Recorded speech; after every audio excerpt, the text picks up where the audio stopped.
friends and loved ones, and welcome to another edition of Classic MMA Revival. I am the most dangerous man alive today, and tonight I'm going to be taking a look at the U Japan Super Fight 96. Held on November 17th, 1996 at the Ariake Coliseum in Koto, Tokyo, Japan. This venue is capable of holding 10,000 people, but as we'll probably be able to discern, there's a lot less than 10,000 people who showed up for this. The information on the U Japan is in short supply, at least in English circles, and this event in its entirety was extremely difficult to track down, but I was able to do it thanks to some Russian comrades, so thanks to my Rusky buddies. A lot of the questions I have regarding who put this event on and who was behind U Japan are likely answered in the beginning of the video. As you will see, they have some press conferences. But since I know shit about understanding Japanese or reading it, these questions will likely remain unanswered for now. That is, until some kind Japanese friend translate for us. But I do know this. U Japan was a one-and-done event, likely because of turnout. Just imagine if Pride, after Pride 3, when only 2,000 people showed up, if they just gave up. You gotta put more effort into it. Come on, you just can't try it once. Anyway, the U Japan ownership would quickly dissolve after this event and would not hold another one, breeding more questions that will likely remain unanswered. But I think I can take a guess as to what this was all about. It was a Yakuza front! Anyway, let's just press play and see what the fuck this event is. Oh, nice. What does that say? VAP video? Or UAP video? I guess that's the home video distributor. Oh, shit. Yikes, there's the cage. Oh, fuck. This music is so dramatic. This is awesome. Look at that! Oh my god, it looks so exciting. And here's the press conference. What does this shit say? What are they talking about? I'll be quiet a little bit here.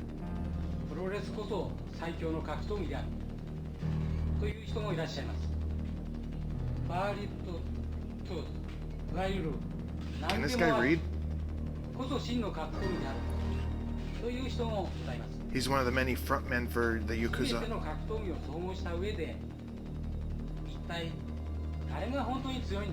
The water jugs filled with ice were left untouched. Is he gonna fillet that microphone? Another frontman for the Yakuza. Oh. Hey! No way out! Ah! And this is like right here. Here comes all the fighters. They're coming in on one jet. It's like the intro to a 90s fight movie, as they're showing the competitors for the deadly tournament showing up. Paul Varelans, and there's his much smaller Japanese opponent. That's gonna be a savage fucking beating. It's Shinji Katas! And there's a women's fight on this card. This will probably be the earliest I've ever seen a women's MMA fight. 96. I'm sure there was some before. Is she fighting a man? oh, thank goodness, it is a woman. There's Pat Smith looking confused. He's ready to fight though. He has no forehead. There's Dave Benatau. He looks like the British Bulldog right there. He's ready to fight too, with bare knuckles. And Wallid Ismail, he's cold because it's November in Japan, and I'm sure it's cold there. It doesn't look snowy or anything. He's ready to fucking grapple. Ugly motherfucker. There's his opponent. I have no idea. This guy is fucking nothing. His name is Katsumi. There's not Frye. Look at that fucking fake mullet he's got going. He looks fucking ridiculous right there with his hair all puffed up. But at least he's got the mustache. And there's his opponent, Mark Hall. He's ready to fight. He's got a UFC shirt on. Come on, don't leave me hanging here. What the fuck? Oh, okay, you Japan.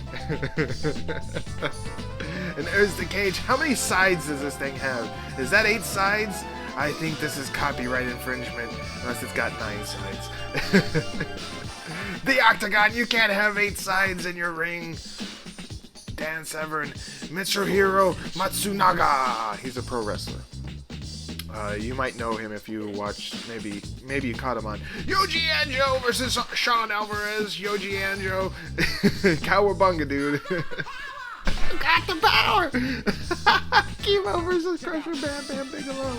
Oh my god. Yes, of course, I took the piss out of that fight in a MMA oddity. But this whole event is an MMA oddity. So I guess we could call this Classic MMA Revival / MMA Oddities. But anyway, you might have seen Matsunaga. He was in a couple of ECWs. He's famous for death matches and crazy fights. Crazy pro wrestling fights, that is. More on him later, though. Oh yeah, let's settle in here. Yes, November 17th, 96. And there is the Ariake Coliseum. Really cool looking building. And here's our announcers, I guess. What gender is that guy? Is he transitioning? So someone asked, like, what was the girl in the triangle hat? Does his hat say "Got Christ"? And there she is. There's her name right there. So do with it what you will.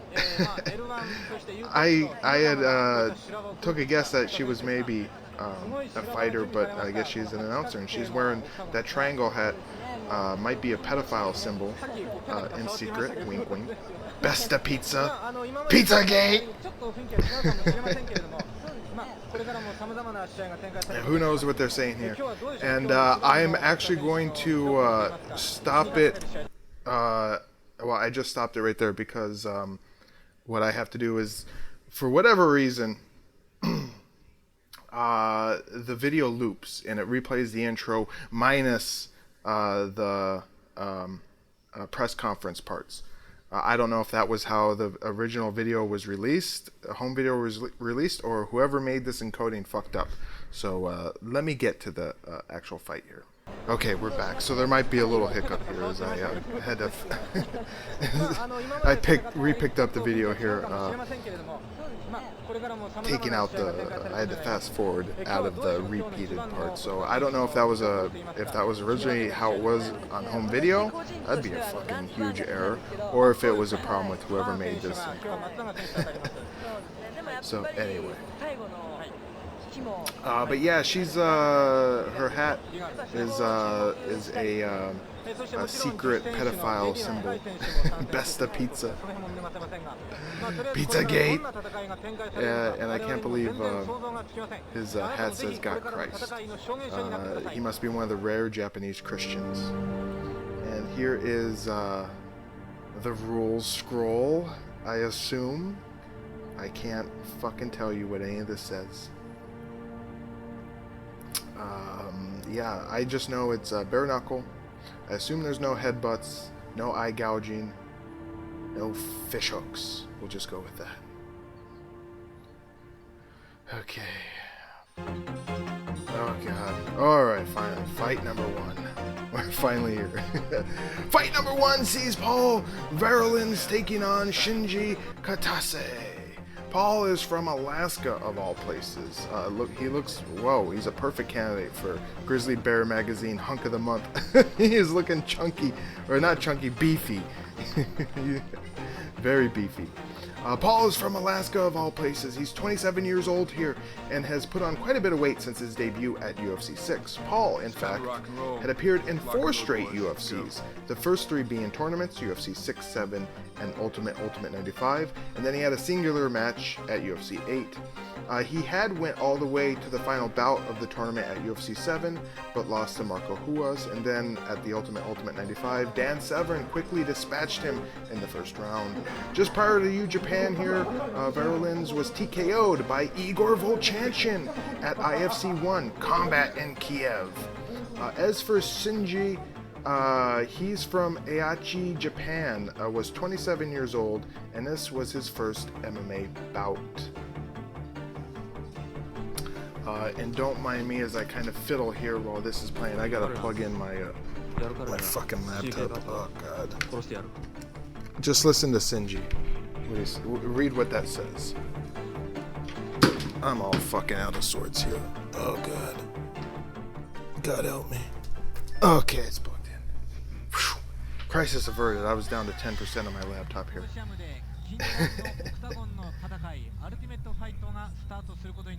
Alright, what are they saying here? Is this our announced team? Here comes Paul! He's ready to go! And I think he's gonna be... We'll see here. This is gonna be a savage fucking beating. Paul is fucking gigantic here. And I can guarantee you his... And he's gonna be wearing his shirt, I assume. Yeah. His Japanese opponent is probably going to be... I haven't seen him yet, like next to Paul, but I guarantee it's going to be at least a 100-pound weight difference.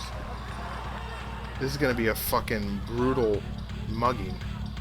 Oh god, yeah. He's coming out in a fucking karate gi. Oh my god, this music. Holy yeah. This is rocking. This is like his funeral march, though. This is not going to be good. Wow. This is going to be bad for Shinji here. I don't know what he's expecting to happen. I can tell you what's going to happen. Paul Varelans is going to grab him and fucking break him in two. Hola cola!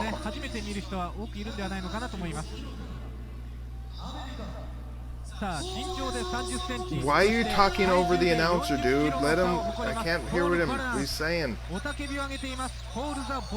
And then I'm talking over him. So there's three people being talked over here.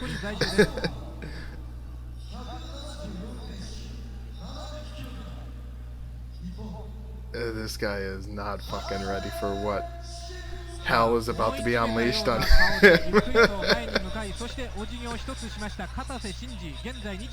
Katas Shinji. Oh, and he strips down. Paul's just gonna leave all his clothes on. Oh god, this is gonna be fucking brutal. I don't know the outcome of this fight, but I can tell you it's gonna be fucking brutal. Could you imagine? You're a small Japanese guy, and you have this fucking mountain man standing across from you. Oh my god. Poor Shinji. Are you ready? Here we go! And Paul's gonna go right after him. Oh, this is not good. Oh, fucking... Maybe is it open-handed slaps? No, we know it's not, because fucking Bam Bam was crushed by fists by... Oh, Paul's got a hold of him here, and he just sort of topples on top of him, and he's smacking him. Maybe standing, it's, that would be kind of a stupid rule, standing. Oh, good. Ooh, boy, this, I didn't expect this. He's going for an Americana. Is that it? What the fuck has happened here? Did he tap out? Jeez. This event has already turned into a fucking shambles. Did he tap out here? I didn't see him tap out. Did he scream? Then Paul just sort of lets him go. Okay. Oh, they threw in the towel? Holy mackerel. Wow. They had no confidence whatsoever. Well, look at this. Look at the size difference. Holy shit. He's like two of that Japanese guy. Why was this matchup made? Why? This is fucking bullshit. I can see why you Japan only had one event. Why would you make this matchup? Why? It makes no sense. Yeah, Paul, nice. He gets a payday, I guess. Are they wearing astronaut outfits there?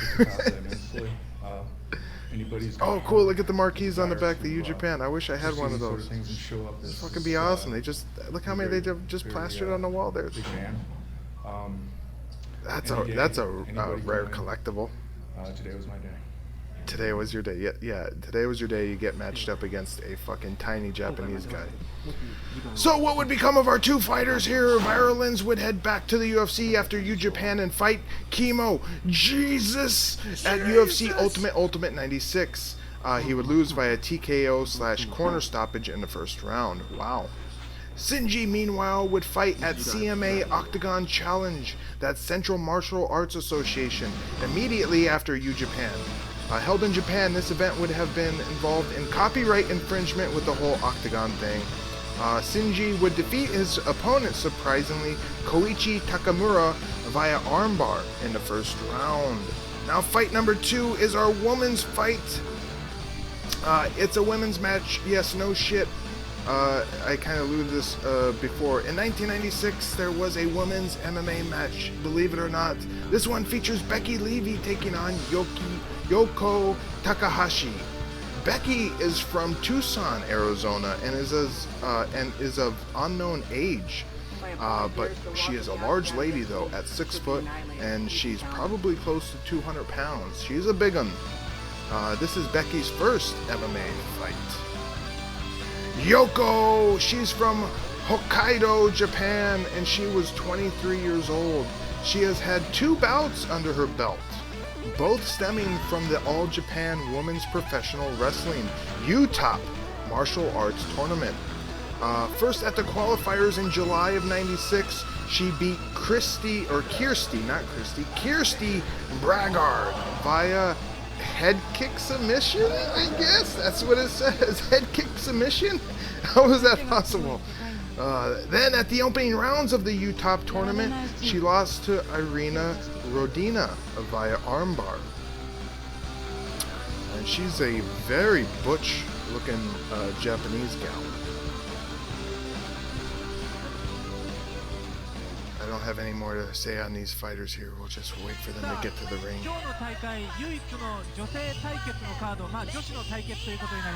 Becky Levi! This is going to be another fucking maybe one-sided trouncing here. Because Becky is a big girl. She's a big girl. So, yeah, I guess they had women's MMA going on longer, maybe in Japan. Like I said, I'm sure there was women's MMA, like, in other places around the world, but whoa, she's buff. Kinda. But I had not seen or heard of it back in the 90s when I was just a wee lad. So this would be the earliest women's MMA fight I've ever watched.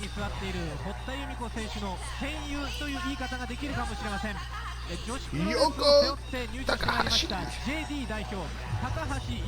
She's wearing a singlet, sort of. It's almost like a sled bob, a skull, a skeleton. That's it, a skeleton outfit. And I don't think she's. I think this is gonna be another one-side trouncing. I can already see why. I can see now. I understand why this this was a one and done. Their matchups don't seem very cohesive here. They don't make a whole lot of sense. Anyway, let's see this early women's MMA match. I'm hoping it's not another fluke like fucking Paul versus Shinji, which was an embarrassment. They threw in the towel. Just oh boy. Do they have a woman referee? Is that a UPS delivery driver? What the fuck is this referee? Oh, it's a woman, I think. Yeah, I'm pretty sure it's a woman. Okay. They're ready. They're ready to go. Yep. Start the match. Okay, here we go. Just like before, Becky just walks down her Japanese opponent, just like Paul walked down Shinji. Oh, she's slugging away. Yes. Oh, nice chopping shots there. She works the body. And Yoko tries to grapple, get the legs, but she fails. And now she's getting slugged again. She tries a kick. Oh, nice head movement there. Nice ducking, but oh, Becky is just too large for her. She's all over her. In these positions, there's no way that Yoko could grapple with her. And so she's just trying to cover up here. She's in all sorts of trouble here. She's getting pounded here. Becky should switch to the other side and do uppercuts. These punches, although she's given some effort, and now she's going for a choke. Maybe? No. Yeah, now she's going for a guillotine, kind of, but no, I don't think she really, she's kind of wrapping it up here, but kind of a weird guillotine attempt here. She has the neck all wrapped up as Yoko is flailing desperately to chop away at Becky's legs. A little soft knee there from Becky. And Yoko definitely is trying everything she can to keep Becky's hips out. Oh, and she tries some punches herself here. Oh, nice. Becky has gloves on, but Yoko doesn't. So what the fuck is this? Maybe they said it's a handicap. They said, oh god, this Becky girl, she's way too fucking big. You gotta wear gloves. She's gonna have no gloves because she's a little paperweight. Oh god. So Becky is just sort of holding her up against the cage. Just grinding away. Yoko, oh, nice solid shots to the ribs. Oh, but Becky fires back. There's a kick, soft kick. Some not too bad boxing from Becky here. Oh, back of the head. Oh, that's a good shot there. Oh, but nope, Yoko's turned away here. Now that's it. The fight should be over. As soon as you turn away from your opponent like that in an amateur fight, and this is an amateur fight, the fight gets stopped. Get off her! Get her off me! That's it, okay. If you've never been in an amateur MMA fight, the rules are if you turn away from your opponent like that, the fight stopped immediately. She got clipped right there. She was delivering some good shots though to Becky, but she ran here. Becky is just fucking way too big for her. This is, again, poor matchup. Wow. I mean, I'm sure maybe they got Becky and they couldn't find any opponent near her size, but then they shouldn't have had her. Oh, yeah. Nice. Oh, yes. That's, yes. Nice show of sportswomanship there. Being my first match, bare knuckle type UFC rules, I was a little nervous. Yeah? In fact, I've never done it before. Did you like it? There's a lot of room for improvement, so I was happy with the outcome. A lot of room for improvement, but not a lot of prospects. Women's MMA was nothing at this time, and so if she wanted to do this full time, she'd be working for peanuts. She'd be better suited at home raising some children. Yes, I just said that with a straight face. It was a joke. It's a joke. Anybody out there listening, don't get offended. Oh, Yoko, she's taking it real hard. Come on. It's okay. You'll live to fight another day. In fact, what would become of our two women fighters here? I forgot all about this. Becky Levi would have a good run, going 7-1 until her retirement in 2000, where she went on to become a housewife. Just kidding.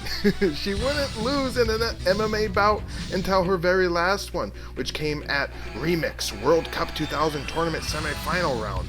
After 2 wins in the tournament, Marlowe's Conan would catch her with a flying armbar. Marlowe's would win the whole tournament. As for Yoko, she had plenty more fight left in her, having 29 fights in total all the way until 2010, with 15 wins, 12 losses, and 2 draws. Immediately after U Japan, she would appear at the aforementioned CMA Octagon Challenge, where she would lose again to Rico Amano. Fight number 3 here is Pat Smith. Oh god! Pat Smith taking on Dave Benatau as I try and catch up here. Pat Smith, he's from Denver, Colorado, and was 33 years old. His record was 4-4, with 4 of those fights coming at UFC 2, where despite 3 wins, Pat couldn't close it out, losing to Royce Gracie in the final of the tournament. Just prior to U Japan, Pat Pat had last fought nearly a full year before when he fought Kiyoshi Kimura at K1 Hercules 95, where he lost by a heel hook. As for Dangerous Dave Benatau, he likes to be, as he likes to be called, he is from Windsor, Ontario, Canada, and he was 28 years old here. His record at the time was 3-4 with 3 UFC appearances. He nearly won UFC 5, but Dan Severn put a stop to him in the final with a key lock. Then he fought Oleg Taktarov 2 straight times at UFC Ultimate, UFC blank, I didn't write it down. He fought him at some UFC, and then he fought him at Ultimate 95. Oleg submitted Dave both times. Oh God. Here comes Dave. He's ready to fight. Who's that with him? Who's that in the headscarf? The headscarf. Bandana. He's wearing a bandana, a t-shirt, and a sports coat. Pretty hot. Here comes Pat Smith! I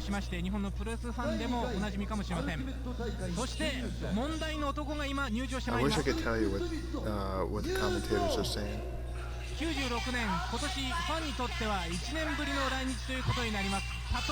Patrick Smith!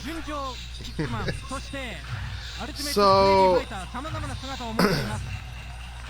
I don't know what this company's plans were for this. If it was just supposed to all be exhibition, singular fights, it's kind of odd in that regard. Typically, you would have seen a tournament around this time, even in Japan. So this is definitely an odd format. Fuck it, how many pieces of articles of clothing does Pat Smith have on? Yeah, just rip it off.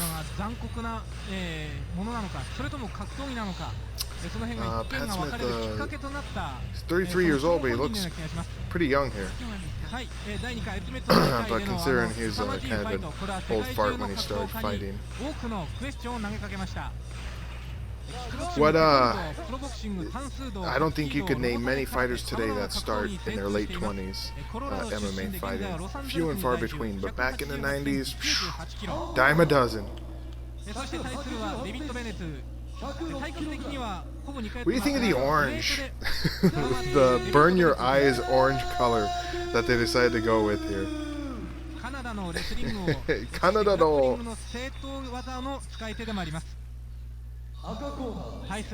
Other corner.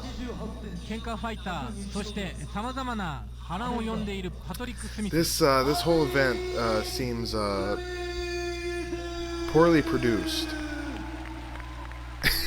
He just has his arms like just kind of crossed there, like. Is he nervous for this?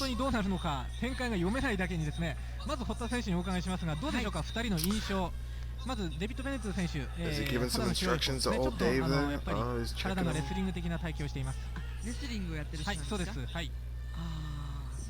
Now go check Pat there, buddy. Oh yeah. You just grab his cock? Is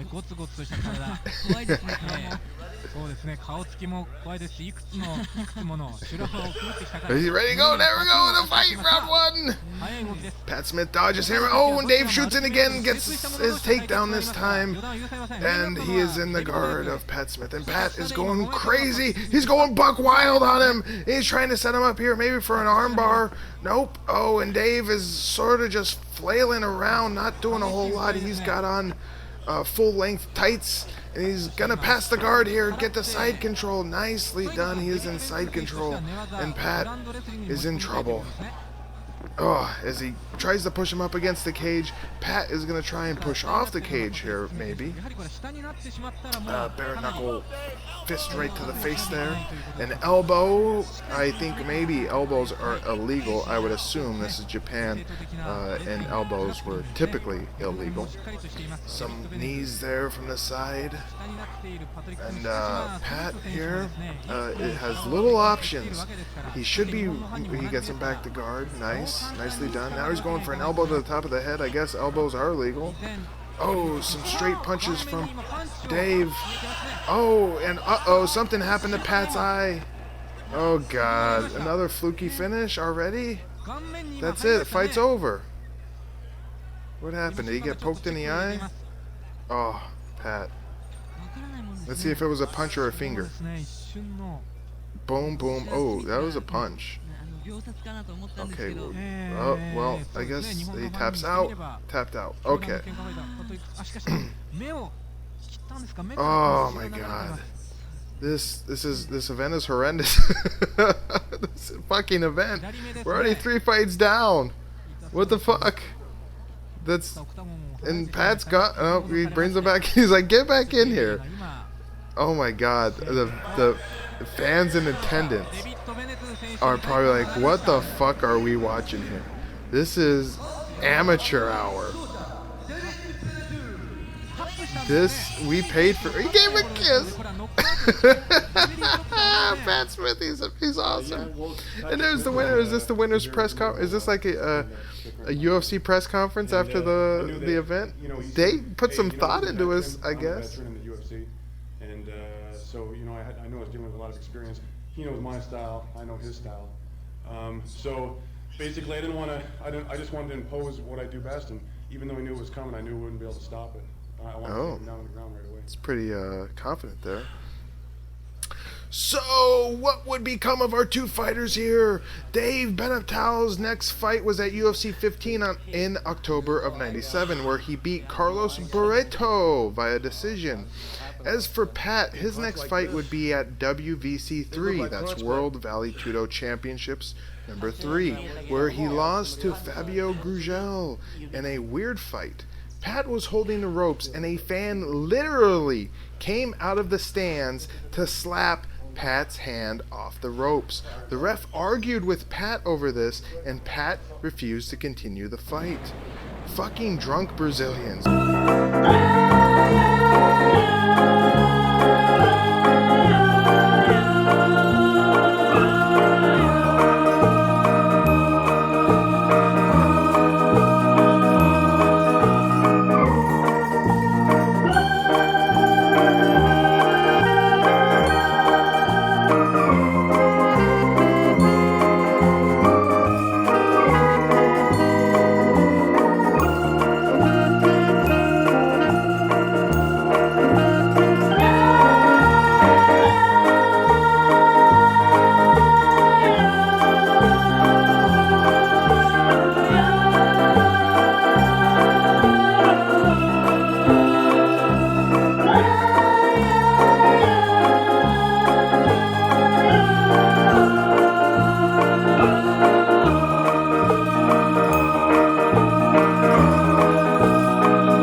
Putting a lot of hype behind this. Holy shit.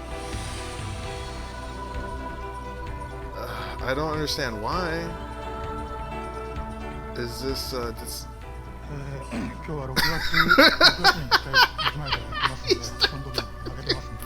fucking clears his throat. What Battle Arts. So was he a pro wrestler? Battle Arts. I don't know if that was if that's the Battle Arts, the Japanese shoot style pro wrestling. What the fuck is going on now? Wallid is very intense. Who's that fucking shirtless guy in the back there? Showing his jiu-jitsu, Brazilian jiu-jitsu class. Is he showing this to some Japanese guys? What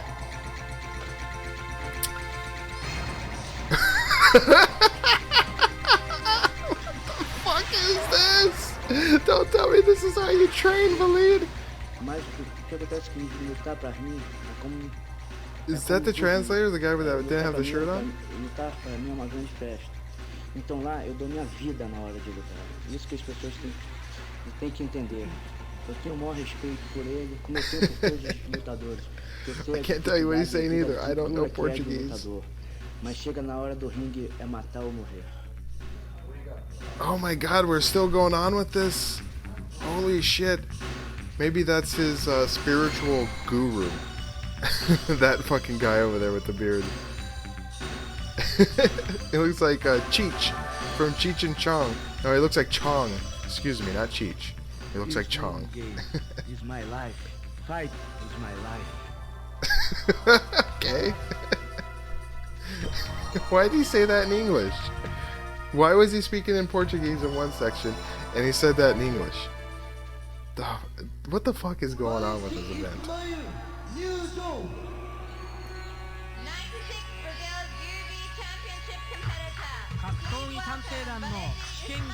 This fucking lady announcer, holy shit, she's bad.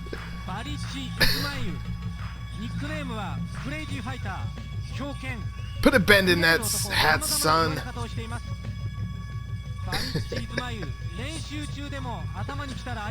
So I wonder if he's gonna wear the gi for this or if he's gonna... No, he's got a t-shirt on under that, so I assume the gi's coming off. I wish I could tell you some of the more history behind this fight, that they were really hyping us up. I don't know what history these guys have other than they fought at Universal Valley Judo Fighting #2, and Wallid beat him via rear naked choke in the first round. So what the fuck? I don't. There obviously is some other sort of rivalry or history going on here. Something that maybe if I did a little bit more research I could answer for you, but I didn't know this was a thing. I would have did more research if I knew this was a thing. And Usada, is he getting some cheers here?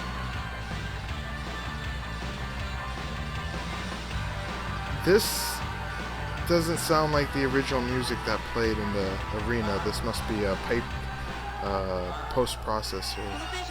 He's ready to go. He's wearing the little Dan Severn trunks. Nice. I like it. I like it a lot. Let's see Wallid. He's stripping down now. He's going to be in little tighties too. I like Wallid. He's kind of I think he was kind of a badass. He was what, the first guy to beat Royce Gracie in the Brazilian Jiu-Jitsu grappling match. So yeah, he's a legit badass. We'll get to see him once more in Pride. Once more or maybe twice more. So I'm looking forward to it. I like Wallid. He's got the bad boy trunks on. Fuck, back in '96, Bad Boys was a thing. That's amazing. He's ready. What the fuck? Back up, dude. What's going on here? He's ready to fight now. He doesn't care about this ref bullshit. I guess this is some heated rivalry. Holy shit. Wallid is looking a little fat, though.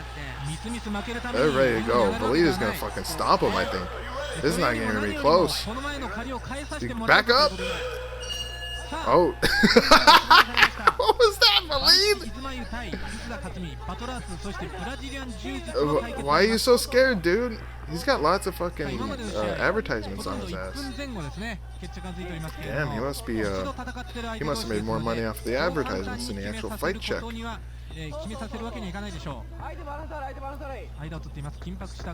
Okay, now I'm convinced this is Wallid is. Oh, maybe not. He goes in now and gets him. I was gonna say, I think Wallid was putting on a show here. A pad VHS camera right here is recording this section of the fight. It's very soft. So Wallid is in his guard. Usada, I don't think, has very many skills from the bottom. I don't know what his background is. I know it said battle arts. So I assume it's pro wrestling. Oh, and Wallid passes guard here, shrugs the legs over, and he gets into side control. The advertisements on his ass are just like fucking haphazardly put everywhere. Like there's no fucking rhyme or reason to it. There's like a giant like rectangle one on the left cheek, and then on the thigh there's another one. It doesn't make fucking sense. So Wallid here is holding on. Usada's got his neck wrapped up, and Wallid might be thinking of setting him up, but I can't tell you what he would be going for. Maybe an armbar, but he hasn't really tried any effort on anything right now. And he's going for elbows here. Oh, maybe not elbows, little punches. He's going to cross-face him and try and create some separation, but nope, he's just trying to punch around the arm here, but not really working. And there you go, that's how you do it. Nice shot here. And he's got the wrist control. He has his arm trapped here. Nicely done. And Usada gives up his back. A rear naked choke is coming. It's going to be a second straight rear naked choke loss for Usada if Wallid actually gets his hooks in here. It flattens him out. About time, Wallid. It's taking you forever to do this. Holy shit. Wrap his neck up. He's ready. He's done. Punch him. Punch him right in the head. Back of the head, is that legal? I guess. The ref don't fucking care. He's putting it right in the back of the neck. Holy shit. The ref gives no shits about it. And there it comes. Rear naked choke. Put this one in the books. Come on. Wallid. Oh, it's around the chin right now. Come on. This fight's over. Fucking tap out, dude. You're fucking flat. You're not even moving. The ref, check to make sure he's alive, ref. Tap out, tap out. God, fucking Japanese crowd must be disgusted right now. I would be disgusted. Oh my God, I would be fucking starting a riot. Right, he's punching right straight in the back of the neck. Oh my God, I would be dumping garbage into the ring and say, I paid for this fucking shit.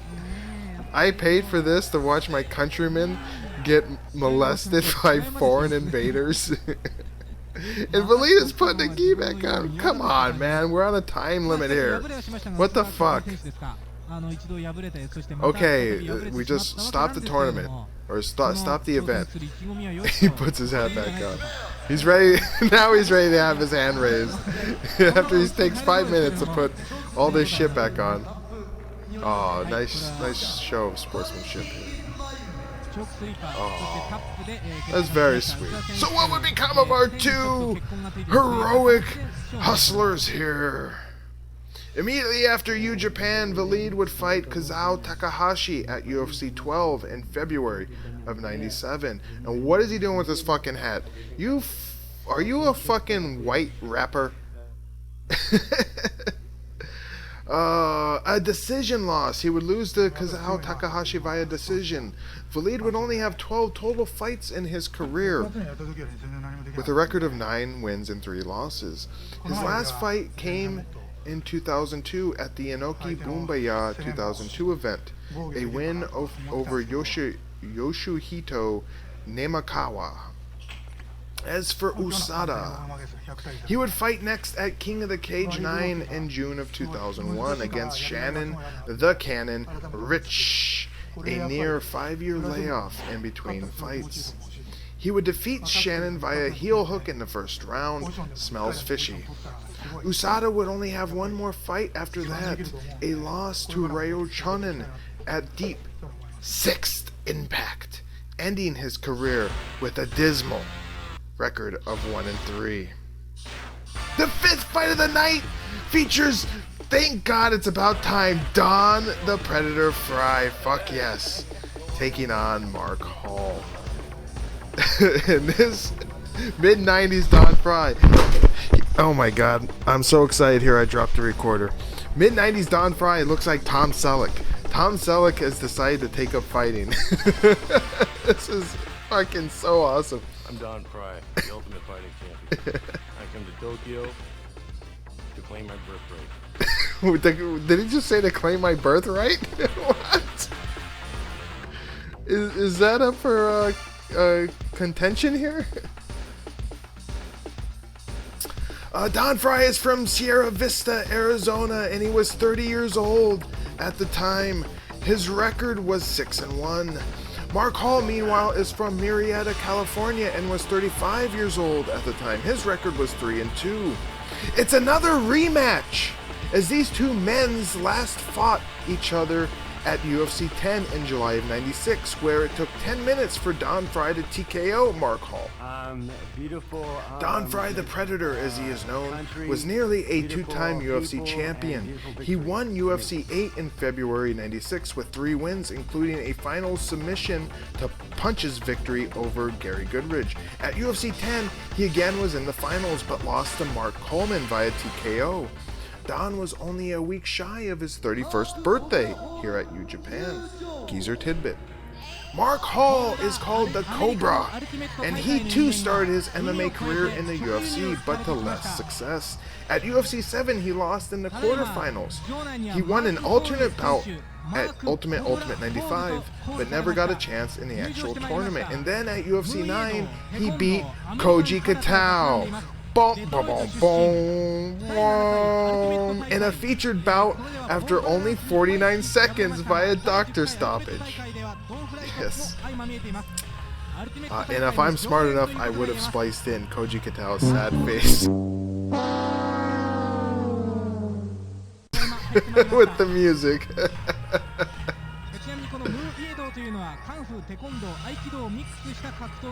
Here's Mark Hall. He's getting ready. I thought he was going to have a singlet on. No, he just has the trunks. Take a bow, son. I'm sure the Japanese crowd is happy that this is two Americans and no Japanese man is going to be demolished. Their pride right now is really taking a beating. Their self-esteem. Oh, and he has Becky Levi coming out with him. Oh, maybe he was training her. Maybe that would be a very scary couple if they were. Imagine you meet them for a double date. They can both kick your asses. Fuck. Oh, Don, he looks in tremendous shape right here. He's slender. And he looks great. And shave off those sideburns. Mattingly, I told you to shave off those sideburns.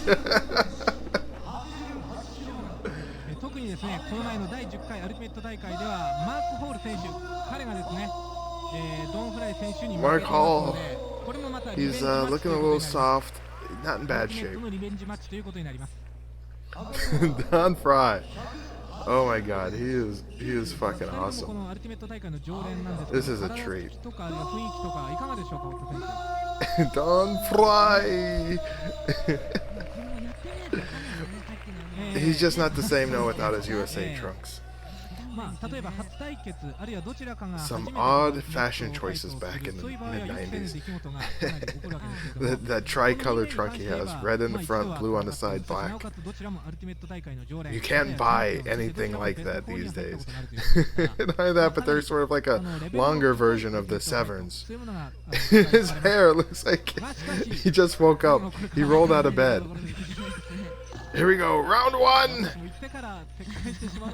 Mark Hall goes for a kick, and Don Frye knocks him down, and he gets on top. He's in mount, or mount. He was in guard. He was in Mark Hall swings away, and does Don Frye have gloves on again? What is this up with this fucking one guy wearing gloves and one guy bare-fisted? Why would Don Frye handicap himself? And now he's in mount, I think. He's in half guard. No, he's in mount. Why would you handicap yourself with fucking gloves? It doesn't make sense. Don Frye now is going to look for separation, and he's going to look to hammer home some punches, and Mark Hall has turned here. He's done, ref. Get in there. Stop the fight. What's happening? What the fuck is going on? The fight's over. This is it. Mark Hall, you've nothing. You have nothing for Don Frye. Oh, headbutt. I guess headbutts are legal. Oh, and Mark Hall regains guard here. I think he's got him either in half guard. I can't see the other leg. Maybe he's got him in full guard. It's half guard. And Don Frye, oh, headbutt right to the chin. That's gotta hurt. Another one. Mark Hall has nothing. Oh, Mark Hall tries with his own upward headbutt. That's not a good idea. You need to start moving here, Mark Hall. Turn, move, slide. You're not even defending right. You're not. He's putting up no defense at all. Yes. And Don is sort of slowed down here as he's looking for headbutts. Oh, nice, right to the side of the face. He hasn't caused a whole lot of damage, though. I think there's a cut over Mark Hall's right eye. As Don works the body. No, there is no cut over his eye. I was wrong. Working the body, he's going to create separation again, maybe for more headbutts. He gets the side control. And now he's secured it. And he's got leopard underpants. You motherfucker! You son of a bitch. He has leopard underpants. Fucking Don Frye, you are a legend. You are a fucking legend. I love you, Don Frye. I fucking love you. Only Don Frye, Tom Selleck the fighter, could pull off being man enough to wear leopard underpants. Oh my god, Mark Hall, he's got him back in the guard. But Mark Hall hasn't done jack squat in this fight. He hasn't put up one iota of offense. It's all been Don Frye. And Don Frye back on his feet. He's going to look to pass guard again here. Or is he going to try and punch from the end of fucking Mark Hall's legs there? What the fuck? Back down in the guard. You okay? Is that Mark Hall moaning there? Another headbutt, and the Japanese crowd is all heading for the exit. As they realized this event was nothing as it was billed to be. And now Mark Hall looks like he's busted open, or maybe his nose is bleeding, or he might have a cut over his on his cheek as he's putting blood onto the mat. It's a bloody nose. Oh shit, he is getting his ass kicked here. It's all Don Frye. It's 100% Don Frye. Mark Hall has literally tried zero. Oh, he just tried a punch there. Good. And he's trying some upside down heel kicks. And Don Frye slams him down. He's going to create separation, crossface, nice. Mark Hall should be maybe trying to set up a leg triangle here. As I think Don Frye could easily slip his left arm back a little bit there, Mark, and might be able to catch him in a leg triangle. At least that would get him to move. Instead, you're just holding him here as he wails on you. Yeah. So how long is this going to go on for? We're four and a half minutes down. Oh, nearly a slam there. What? Who said? Let him go? What the fuck? Who's fucking talking here? Oh god, I can't tell you what the fuck is going on. Let him on his feet. Oh, is that Don Frye's corner?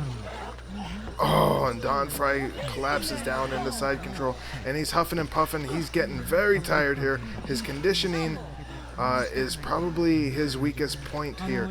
Mark Hall is probably a lot fresher as he's done jack shit. And that might be his road to victory if he could seize it. I would listen to the fighter on, if a fighter on top like that was huffing and puffing. And he taps out here to what, a forearm choke? Oh boy, Mark Hall. That's just sad. Yep, it cuts right to the, okay. Yes. So what would become of our two fighters here? This would not be the last time these two men would face each other, believe it or not. The trilogy, the final fight of the trilogy would come at UFC Ultimate 96, held just a month later in December of 96. And quicker. What happened in Oh God, Don Frye, he just cracks me up. Mark Hall would once again win an alternate bout, but this time he would actually get into the tournament of the Ultimate 96. This came after Kimo Leopoldo would pull out of the tournament after he beat Paul Varelans in the first round. Mark Hall would assume Kimo's spot and then face Don Frye in the semifinals. Don would submit Mark via an Achilles pull. Don would then face Tank Abbott in the final bout and would win it all with a rear naked choke, thus becoming a true two-time UFC tournament winner. And as for, I was thinking here, I'm gonna pause it here, because I'm gonna take a break. We're an hour in, but let me finish with what happened with our fighters here. Don Frye, of course, would go on to a long and illustrious MMA career, including several appearances in Pride, starting out at Pride 16, Beasts from the East. Mark Hall would only have 5 more fights after U Japan, including the Ultimate 96 appearances. His last fight would come in 2001 after a 4-year layoff at Cobra Fighter Federation, Cobra Classic Level 1. He would lose to John Cole via TKO in the second round. And we're halfway through the event now. Although we have 5 fights down, there's only 3 more fights, but one of them is a 30-minute snooze fest. So I'm gonna take a break before we get into the rest. I will be back very shortly.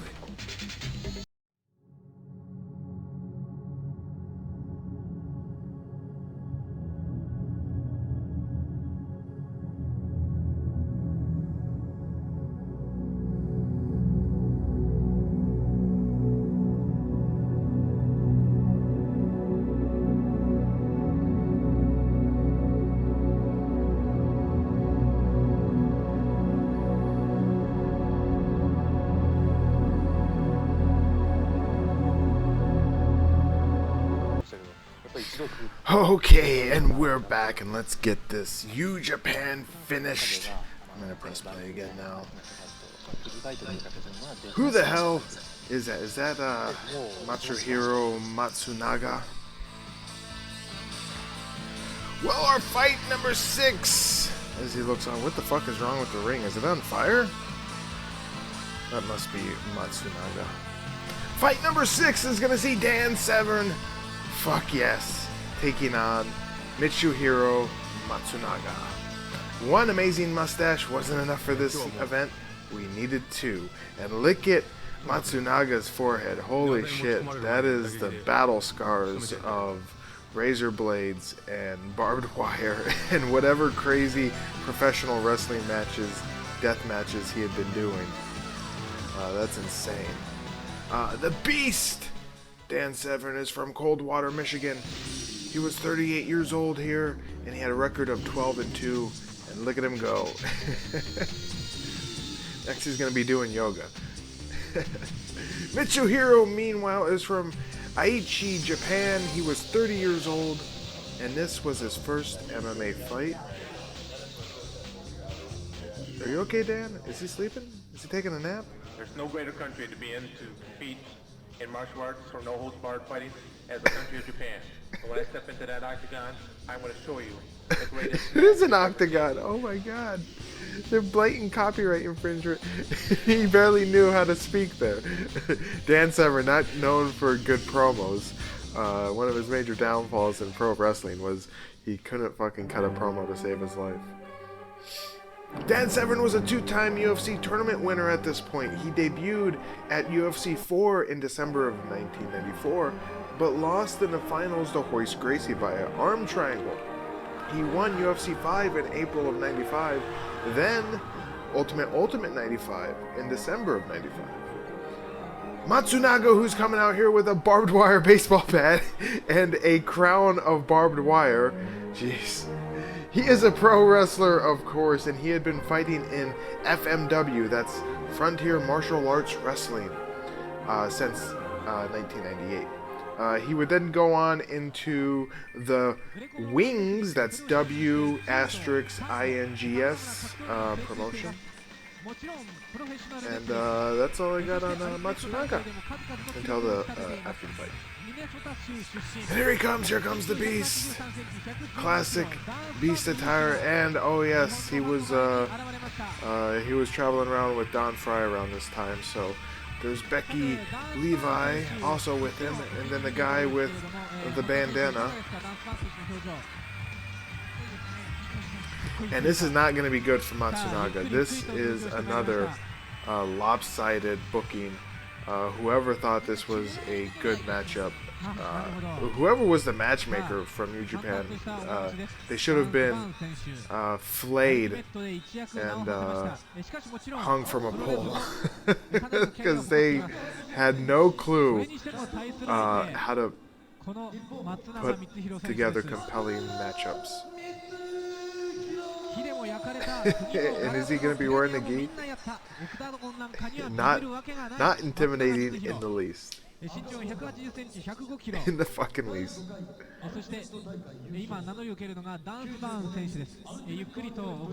Dan Severn, he's in okay shape. I mean, he was in about the same shape in Pride, for Pride #1, so this is probably the best shape of his life. Not a whole lot of muscles, but slender enough. So I guess the poll question should be, who has the better mustache, Don Frye or Dan Severn? I think just going by this event, it would be Don Frye because it was bigger and bushier. Dan Severn's is more of a straight, slender cop stash. Yes, this is not going to be good. This is going to be a fucking another horrible match result.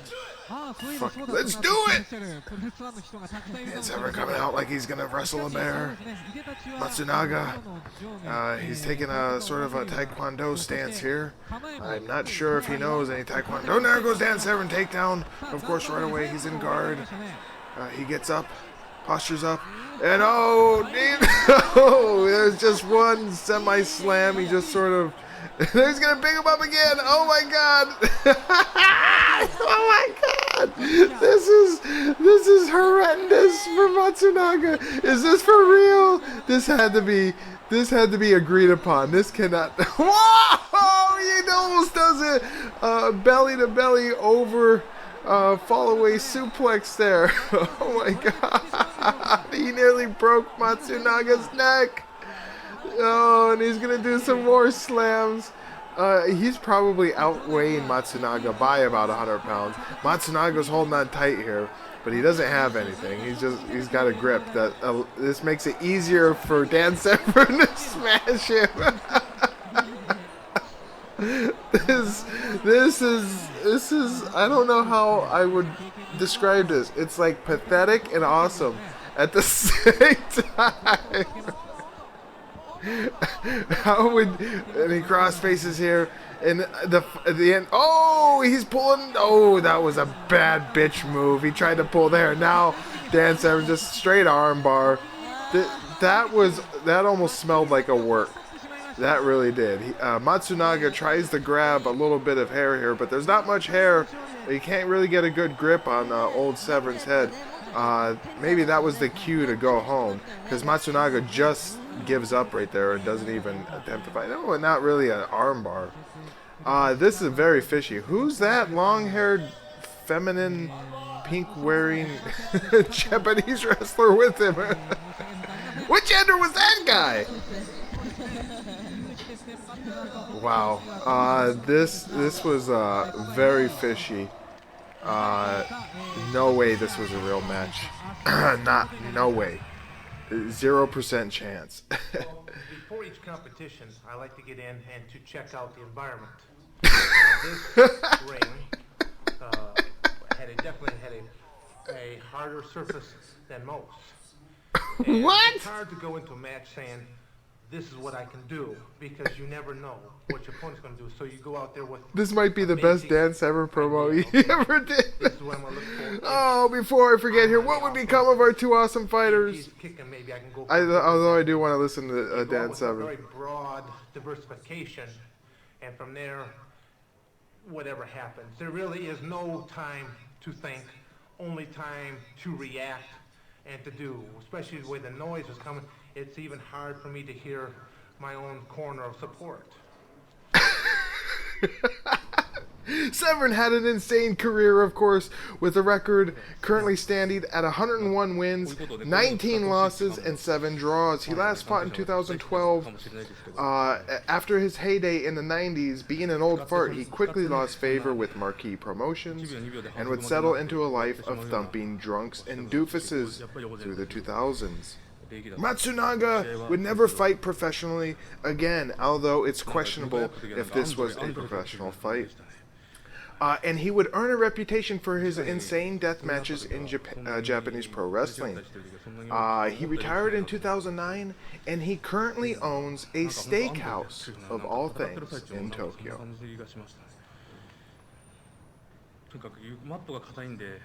See you later some other time there. Matsunaga. As I'm trying to... I was listening to what he's saying, and I realized I can't understand Japanese. Fight number 7 features Shawn Alvarez taking on the venerable Yoji Anjo. Alvarez is from New York. He's 25 years old, and his MMA record here was 0-0. This is his debut fight. Yoji Anjo is from Tokyo, Japan, and he was what? Only 26 years old? The venerable Yoji Anjo? For real? His MMA record was also 0-0. I don't have much to say on Alvarez. I have no information about him whatsoever. And we're back to the press conference. They must have been specifically talking about Yoji Anjo. Yoji's nickname is Mr. 200%, a reference that will rear its head during the main event by way of Bam Bam Bigelow, who was training with Anjo. And I won't forget to point it out.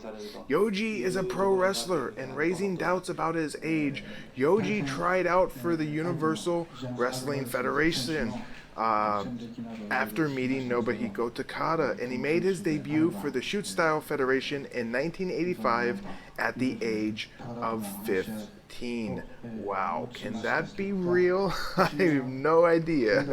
After UWF went belly up, he followed the boys to UWF Newborn in 1988, and then Union Forces of Wrestling International, the spiritual successor to UWF. And there he is, Mr. Did you see that face? What a bad freeze frame.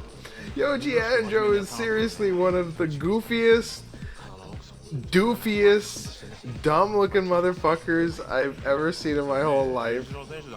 But there's a charm to his grotesque looks. Where was I? He went to the Union Forces of Wrestling International, the spiritual successor to UWF, in 1991.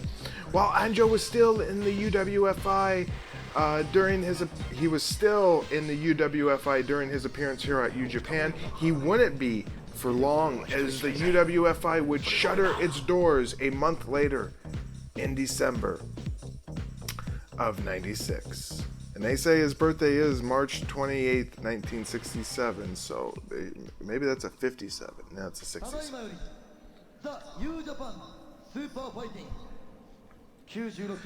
Oh boy, strap yourself in, fight fans. This second fight of a triple main event is gonna be a snooze fest, I think.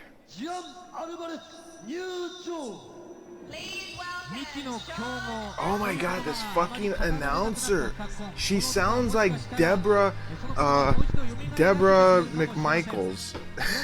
Before she, or after she was Deborah McMichaels and she was married to Stone Cold. Remember they brought her into like a Raw to do ring announcing? And she was so fucking horrible.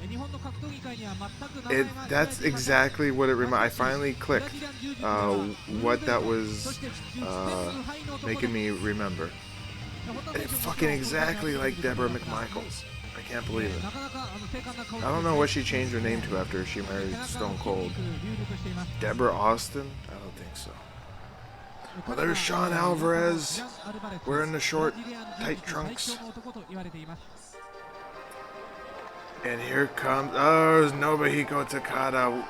Fuck you, Takada. That's spiritually, I'm summoning the Colombian good vibe for that. Fuck you, Takada. And there's Anjo. I guess he could be 26, he could be 35. He's got a towel in his back. Don't forget to take that off. There you go, buddy. He is a lumpy, doofy piece of crap. But I like Yoji Anjo, I really do. When I talk shit about Japanese fighters or pro wrestlers, it's out of love. Except for Daiju Takase, I really do passionately hate Daiju Takase. But all the other lumps of shits I talk about, Sane Kakuta, Kazunara Murakami, Yuhi Sano, most of all, I love those guys. I love Yuji Anjo as well. Look at his get-up. He's got the UWFI insignia on the back, I believe. He's representing UWFI here. Shame, shame, shame. They would close their doors right after this.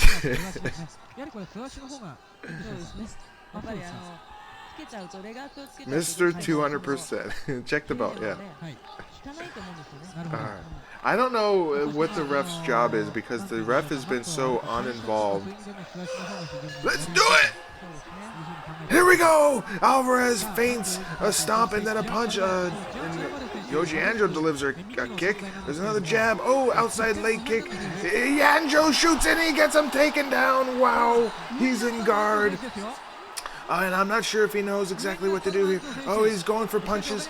He goes to the body, and he's going to try and cause some separation here. Headbutts, maybe. Oh, very soft headbutts. Very soft. He's just sort of scrambling around. And more headbutts. I'm not sure if Yoji knows exactly what to do, although he does the shoot style. It's a lot different. Oh, headbutts here. More headbutts. It's a lot different when you're in a real fight. And the opponent just doesn't allow you to do what you want. But yeah, Yoji Anjo is focused on his headbutts here, though. I don't think they're doing a whole lot of damage. Upside down heel kicks by Shawn Alvarez. And now he goes for kind of a punch. Yoji Anjo, more headbutts, though they're very soft. I don't think he's really putting a whole lot of hate into him. Oh, but it looks like Shawn Alvarez might be cut over or under the left eye. Maybe I see some blood. Another headbutt there. And I think Yoji Anjo has definitely opened up a cut.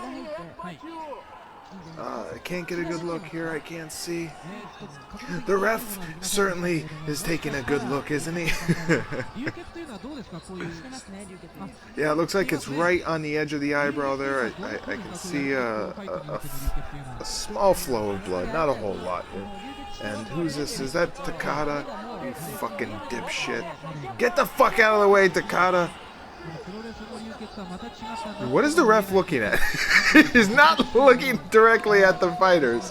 He's like looking up over the fighters. Yoji Anjo, his face is getting more bloated and puffy as he exerts more energy. And he's gonna go for Achilles pull, but he messes up and Alvarez gets on top and he's almost in half guard. That was really a half-hearted attempt. If he was going for a heel hook or an Achilles pull, he really wasn't committed to it at all. And now Alvarez goes for headbutts of his own and he works the body. And Mr. 200% is 100% on his back. Oh, and Shawn Alvarez goes to move position here, but he very nearly gets reversed. And they're holding each other very closely here. And Shawn Alvarez keeps going, like holding his own. Is he gonna think about why is he doing that?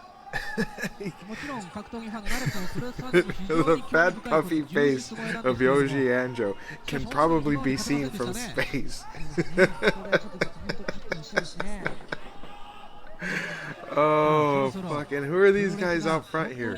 Are they VIPs? Are they U Japan officials? Or are they the judges? They might be needed for this one. There's Takata again, he's very interested. And now the ref is taking a good close look at the fight.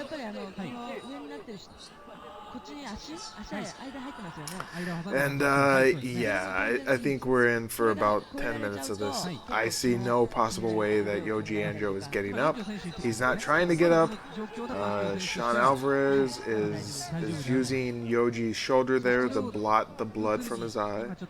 Yoji Anjo seems content to just sit here, and he's delivering some punches here, okay. Right to the ear. He is, yeah, no effort whatsoever to scramble or try to reverse positions. And I don't think the fallacy here is I don't think the ref is under any orders or even basic instructions on what to do in a fight. So he's certainly not going to stand him up. And what is this camera fucking angle? What is this? Who's directing this piece of shit? Okay. Really close to the cage there, buddy. Zoom in. Oh, you can kind of see him through the transparent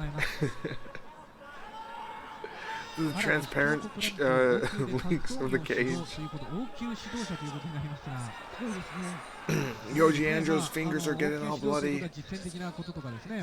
And he's still going for headbutts here. And there's headbutts from Shawn Alvarez. He's going to the body. And I think he is at a loss exactly what to do here. He's hooking his arm for what reason? Why? Is he going to try a neck crank? Does he know what he's doing? Do you know what you're doing there, son? What is the ref peeking at there? The ref must feel that, oh, I better let everybody know that I'm here doing something. So I'm going to get a good peek at something, just so they know that he's still there. What are you looking at, ref? What's down there? What are the rolls? What is he keeping an eye on?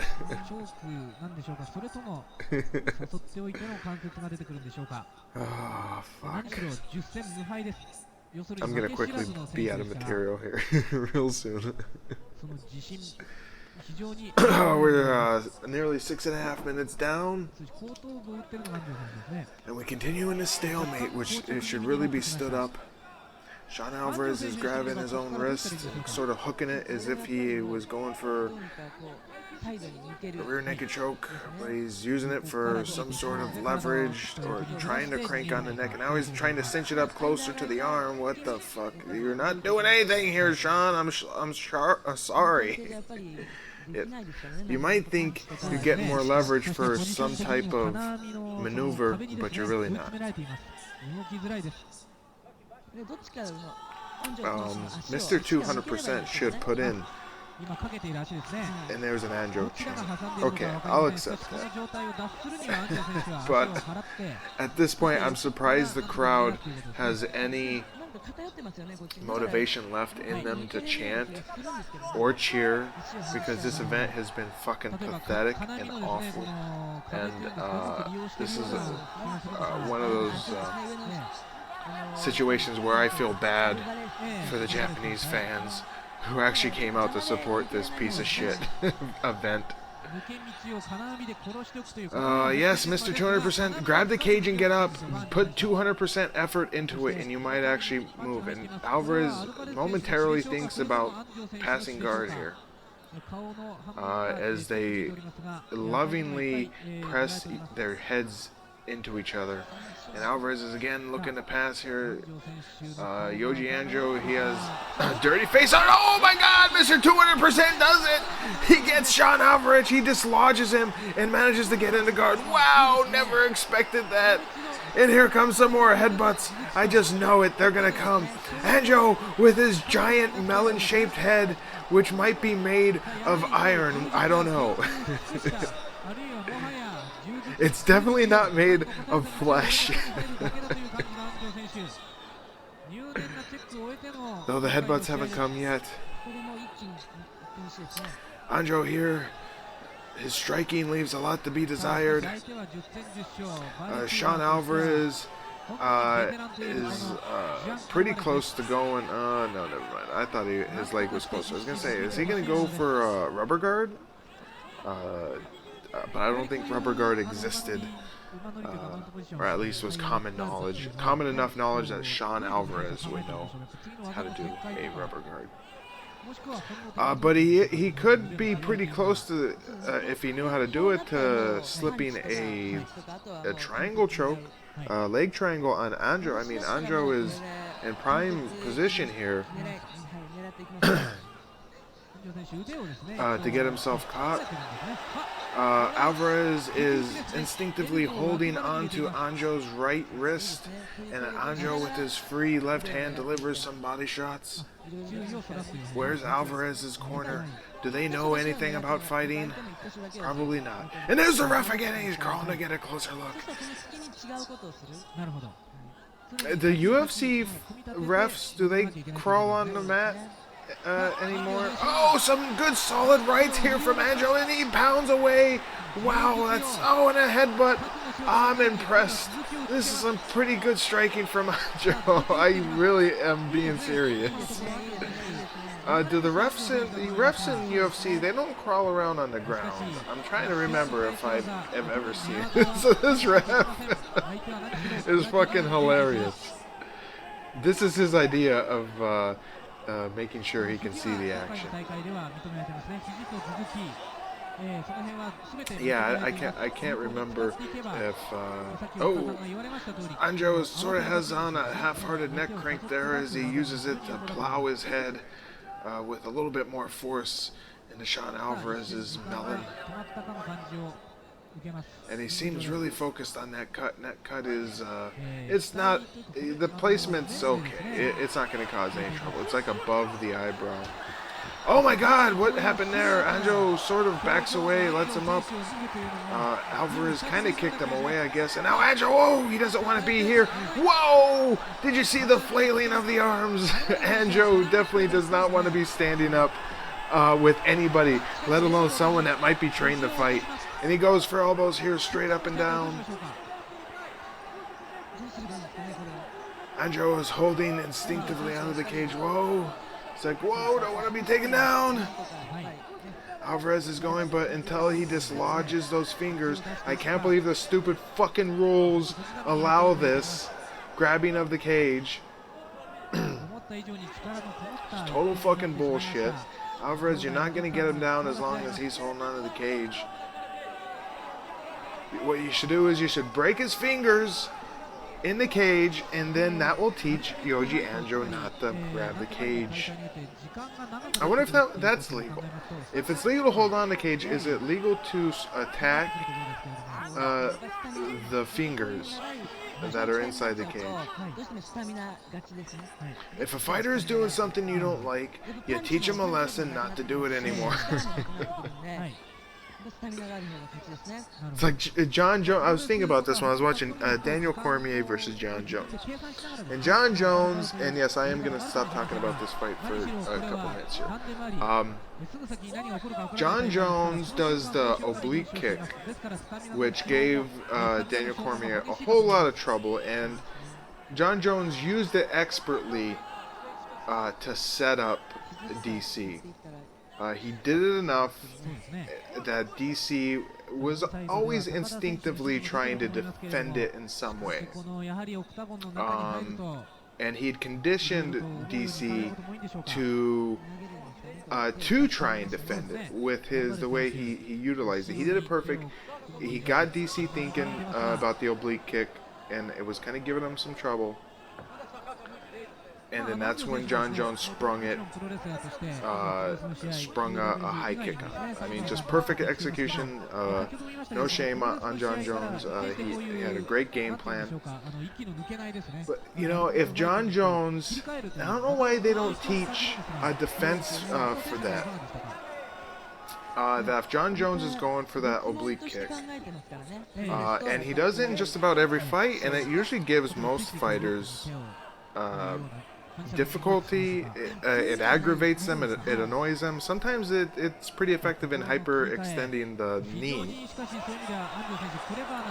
Anjo's not going anywhere. Nothing's happening here, folks. So if I was training a fighter to if a fighter is doing something, and I'm a firm believer of this, if a fighter is doing something that is bothering you or giving you trouble, you do something in return that will teach them a lesson to not do it anymore. One thing we would do would be, for certain kicks in Muay Thai training, we would learn to use our elbows to pretty much teach them, like, hey, you know, you send that kick, I'm going to put my elbow down right, you know, into your incoming shin, and it ain't going to feel good. Now, obviously, Daniel Cormier couldn't get his elbow down there, but what he could do is every time that John Jones was delivering that kick, he sends out his own counter kick, like, immediately. As soon as it comes out, he's kicking, and he's kicking the back of John Jones's knee. He's kicking right on the tendon, the ligament there, and he just kicks it as hard as he can. That's what I would do. Of course, I'm not a professional fighter, and I'm not a trainer either, so what the fuck do I know, right? But I was trying to think of ways that you could counter that and do it in a way that would teach the fighter who's doing that maneuver, in this case John Jones doing the oblique kick, what could you do to him where he's not going to throw that anymore? And the best I could do would be a low roundhouse. As soon as he fires it, you're firing back. You're going to eat a couple of the oblique kicks, but you're firing back, and you're hitting the back of his knee. You're kicking right at that spot. And I guarantee you, if successful, he probably would stop doing that. So what I'm trying to make a long story short, what Shawn Alvarez should do is he should crush Yoji Anjo's fucking fingers in the fence and make him pay and make him stop grabbing the fucking fence. Oh, fuck me. Well, we're 16 minutes through, and I think we still got about 14 minutes left in this barn burner of a fight. There's the fucking fingers in the fence. Right now, that is what is halting any action in Shawn Alvarez. He's not going to get far. Oh, he tries. Oh, he is so close. So close. Oh, he might get him this time. Oh, no, Yoji Anjo. He rotated his. Oh, but he's got the other hand. And the crowd applauds his efforts here to regain a grip on the cage. That is fucking terrible. Oh my god, I feel so horrible for the crowd watching this fight. This is so fucking pathetic. Come on, Anjo! Fucking give it up. The crowd has turned to rooting for Yoji Anjo holding the cage. How fucking awful. Wow, I guess they need something to cheer about. So they're cheering for the fingers in the cage. I can't fucking believe it. This is fucking bad. Still like Yoji Anjo, but this is fucking awful. So going back to UFC, overall I thought it was a pretty good night of fights. I would say the card lived up to it. I thought Cyborg, she didn't look so good, especially fighting against the soccer mom. I definitely shows that she's beatable. I think if she was facing somebody else that was maybe more aggressive, she might have been beaten there. Oh god, what were the other fights? I can't believe I can't remember the other fights. Forgettable card. Yeah, it was an okay card. I thought it was okay. I thought it was enjoyable. The fights were good, although I can't fucking remember any of them right now. I thought they were. I thought it was a good show. Anjo with some Anjo. I'll just call him Yanjo now. Yuji Anjo or Yanjo. Yanjo with some headbutts again, and he goes for another one and another one, but they're really sort of glancing shots.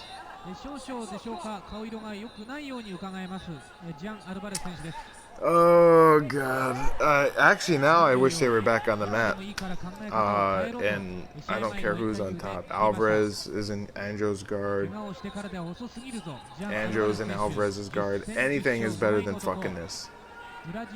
I couldn't believe it's really hard to admit that there's a worse position. Oh, Anjo's hands are free! Take him down! Alvarez, take him down! Oh no! And just like that, he grabs the fence. That was your moment, Shawn! That was your moment!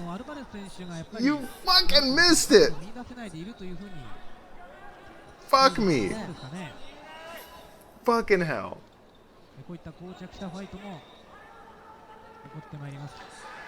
Oh god.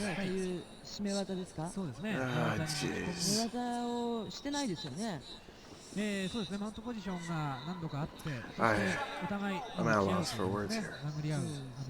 I'm not sure exactly what to say. 20 minutes down. Ugh. With two-thirds the way there. Oh, fuck me. Yeah. 20 minutes, I think we got 10 more minutes. I'm pretty sure we have 10 more minutes of this. And I'm sure the ref is, There you go! The ref, listen, the ref should signal to Alvarez when Anjo's hand comes away from the fucking cage. Mr. 200%, he's putting 200% effort into holding onto the cage. Oh boy. Yeah, Shawn, maybe he should try foot stomps. A knee to the groin. There we go, take him down! No! Oh. Fuck. That would be awesome if the ref would just like shout and notify Alvarez as soon as Anjo releases his grip, and then Alvarez just goes full force to rip him away. Okay, no, okay, no, he still got a hand on the fucking cage. Okay, Alvarez, you've been at this for how long now? Has it been about 13 minutes in this position? Let's go. Try and do something. Anything. Back away. Oh my god, that's another thing you could do. Back away. Oh, I can't believe it took me this long to realize it. Just disengage, step back. No, wow! I can't believe it. He did it.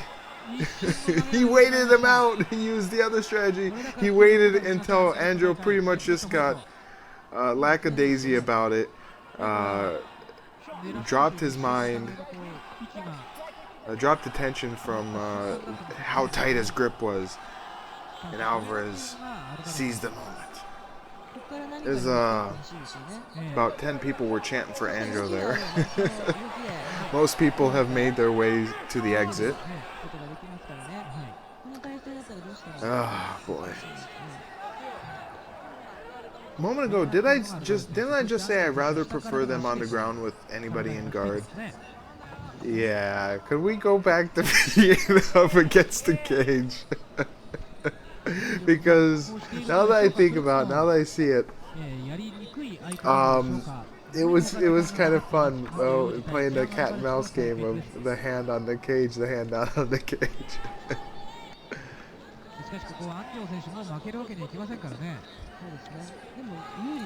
Oh boy. Yeah, Shawn Alvarez is working punches to the back of the head, which I guess are illegal. What isn't legal? That's the question. I'm sure it's attacks to the groin are probably the only. Oh my god. See what this fight's doing to me? Probably the only illegal stuff is punching the dick.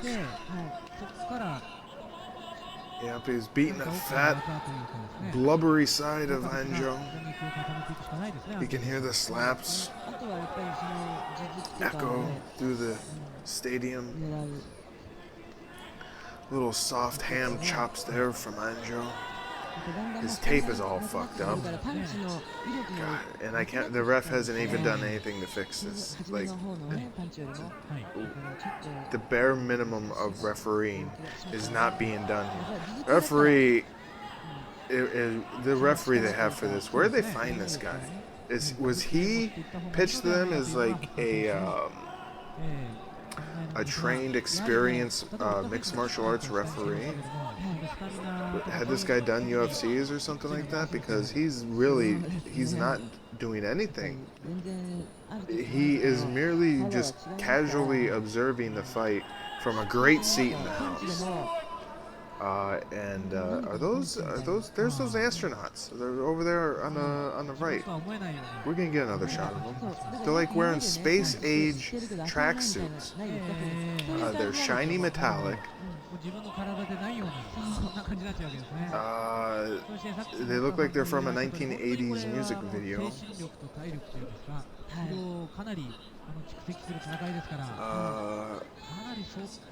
Come on, cameraman, go back to the other shot so we can see the spaceman. Oh yeah, see, look at him. Look at him there. Who are these guys? And what are they doing there? Who are they with?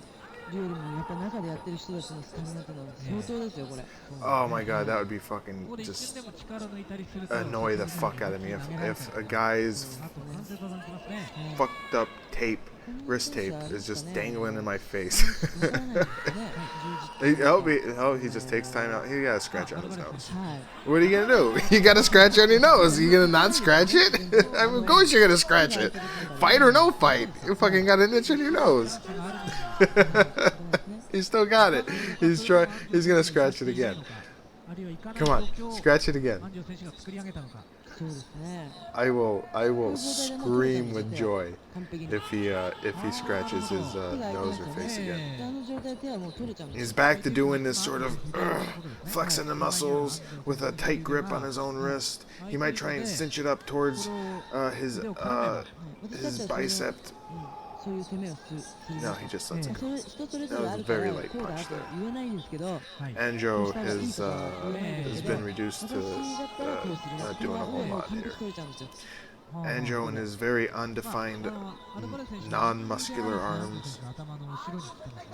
They're very, they're like a fat woman's arms, really.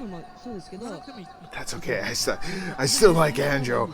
Poor physique, ugly face, and bad fighting skills. He's the trifecta of a flaming dumpster fire. A flaming dumpster fire. Flaming dumpster. No, that is on fire. ブラジリアン柔術ブルーベルト青帯ですね。そしてバリトゥードの試合は10戦無敗ということですから、もちろん Oh boy. Okay, Alvarez he might start eating that. He might be. Did he scratch his ear there? Now is Anjo cut over the eye? Anjo might be cut over the eye now, and that enrages Anjo, who delivers a few stiff shots. And the ref is crawling in for a closer look. He's got like the gorilla form. He's got his fists on the mat, and he's got his knees tucked under him.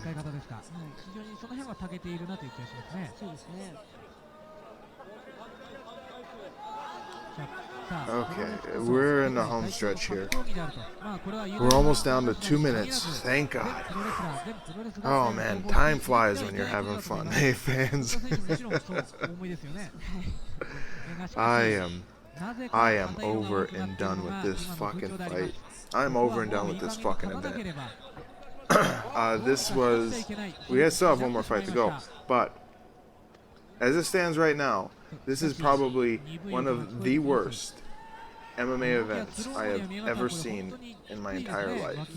And that's including some pretty shit King of the Cage events I have seen. And this is just fucking awful. This whole event was a shambles. And I don't care what the attendance... This is clearly... They seen the result of their event, and they realize they have no business being mixed martial art promoters. Or maybe they were sued by UFC. I don't know. The true reason should have been, the only just reason should have been that they watched this event unfold, and they realized they made a horrible mistake in their life by trying to put on an MMA event. This event was just pathetic. It was an embarrassment, and that is reason enough for them to have given up and never tried again. That's all I have to say about that. And that's the bottom line! Because Stone Cold said so. And we're almost done. Yes, 30 seconds left. God, I hope it doesn't go to an overtime. Here we go. I'm counting down the seconds. And 20, 19, 18, 17, 16, 14, 13, 12, 11. I can't count backwards. 10, 9, 8, 7, 6, 5, 4, 3, 2, 1. Please ring. Please ring. This didn't happen. Oh, why did the bell not ring? Why did the bell not ring? Why? Why did the bell not ring? Come on. Is it maybe 31 minutes? Fuck. Why, God, why? Oh my God. I would be livid if I was in person at this event. You wouldn't be able to shut me up. I would be screaming obscenities. I would be that one. Is Anjo's ear okay there? He's got some swelling.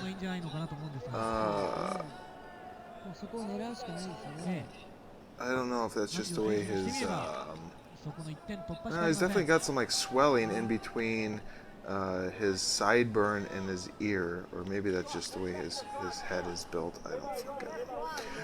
You couldn't stop me from charging the ring, jumping the fucking cage, and going fucking crazy. They would have to stop the fight. They would be forced to. Fan interference. No contest. I would fucking be doing everybody a favor by doing that. I would say, I think I would gauge this in terms of worst MMA fights of all time.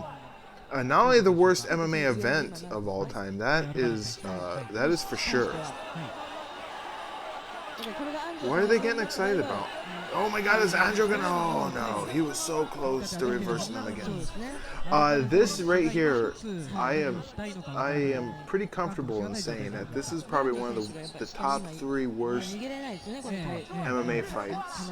I don't know why I hate this fight so much. I think it's overall, not only the fight is terrible, but the event is so bad. The event is so bad, it is just really highlighting how atrocious. Is that a young Sakuraba over there on the right? You see him? I think that might be a young Sakuraba.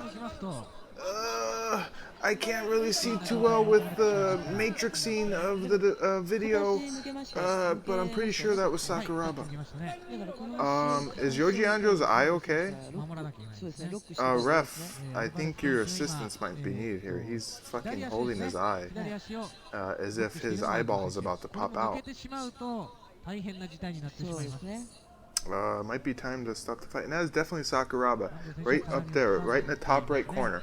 That is 100% for sure. What are you doing, ref?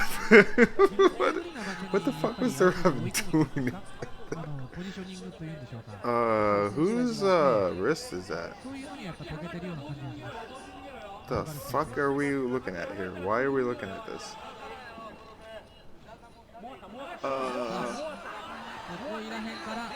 What is happening here? What is happening here? What's going on? I was trying to see if that was Sakuraba or not. Fuck me. I've been reduced to trying to see if some pixelated face in the video was Sakuraba.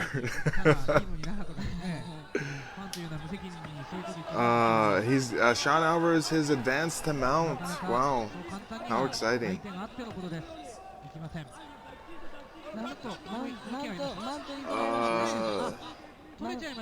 What's gonna happen here? Is he gonna do anything? Ref!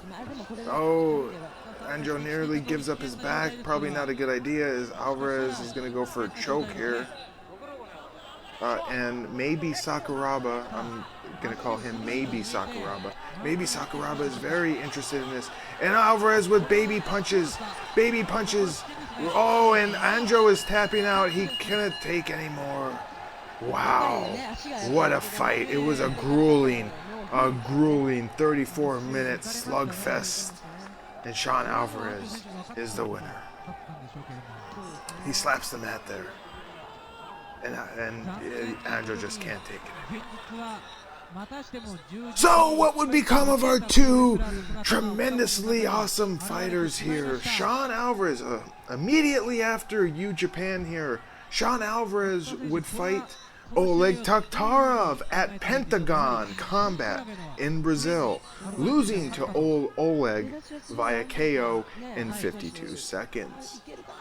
Alvarez would go into rings and fight Willie Peters and Wataru Sakata. Both wins.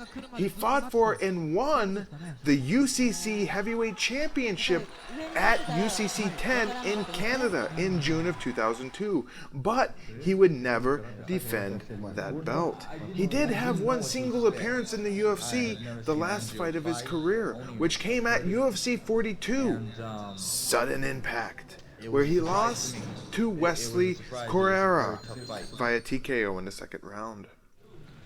As for the venerable Yoji Anjo, who has Takata speaking for him right now, Anjo would have a terrible career of fights where he would never win a single MMA bout in all his time. He would appear in a couple UFCs to very little success.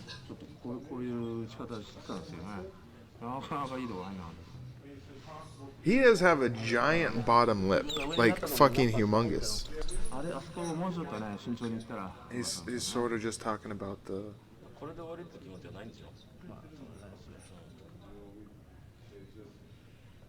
Well, you did it, man. I guess you did it. You're in there. You're a warrior. He's a real warrior, man.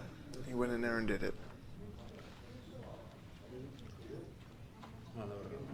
Nothing to be ashamed about. You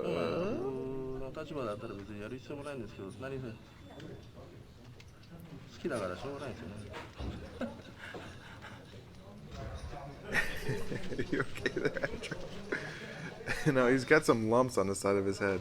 Takata, unsure of what the fuck is going on. And here we go! Our main event of the evening features Bam Bam Bigelow taking on Kimo Leopoldo. I've covered this fight in MMA Oddities, so I'm not going to shit on this fight like I did before. I'm going to play it very straight. Bam Bam Bigelow, also known as Scott, is from Asbury Park, New Jersey, and was 35 years old at the time. This is his first MMA fight. Kimo was born in Germany, I guess, then moved to Hawaii at a young age. He's 28 years old here, and he has a record coming into his fight of 4-2. Bam Bam, of course, was a well-known pro wrestler with stints in the WWF and New Japan Pro Wrestling. He's a likable guy, more remembered for his looks than his pro wrestling accomplishments, but I am a Bam Bam fan. As for Kimo, Jesus! He took up MMA on a whim after watching UFC on tape with his pal, future convicted rapist and jail cell murderer Joe Son, and he debuted at UFC 3 in September of '94 against Royce Gracie. While Kimo lost via armbar after 4 minutes, Kimo did enough damage to force Royce out of the tournament, which he hailed as a victory in of itself and proceeded to celebrate wildly with Joe Son. Kimo then beat Pat Smith twice over his next 3 fights, lost to Ken Shamrock at UFC 8 in February of '96, then started a tour of Japan, this being his second stop. 25 kilos. His first fight in Japan was against a fresh-faced and new to MMA Kazuki Sakuraba. It's not a question of conditioning. I want to listen to Van The more pain I feel, the more pain I'm going to give. So one old wise man told me, his name was Preacher, if you're going to take a punch, you better give a punch. So that's my philosophy. I'm just going to worry about going out there and I'm going to give it 100, 200%. 200%. There it is. There's the 200%. That is the Yoji Anjo. That was pretty funny. His first fight in Japan was against a fresh-faced and new to MMA Kazushi Sakuraba, which took place at Shoot Boxing S Cup 96 in July of 1996. Kimo would beat him in the alleged fake fight via arm triangle. He is the beast from the east.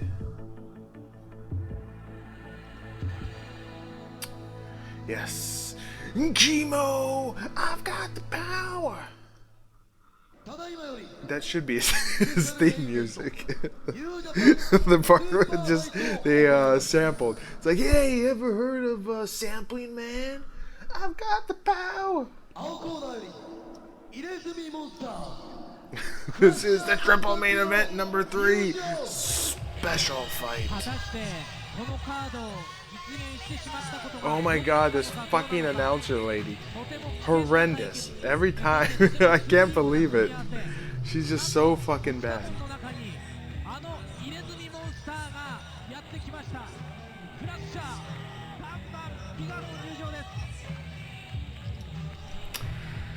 Here comes Bam Bam. He's got some New Jersey thugs with him.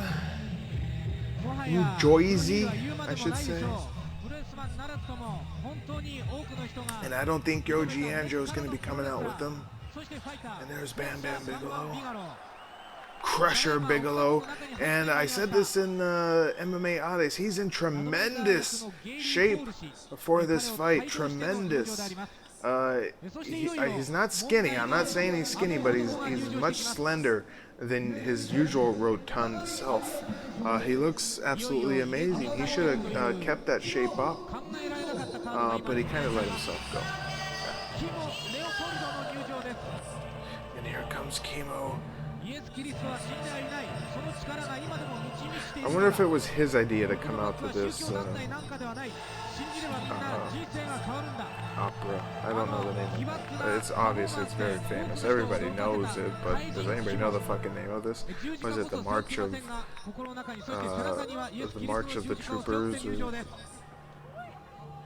who fucking gives a shit?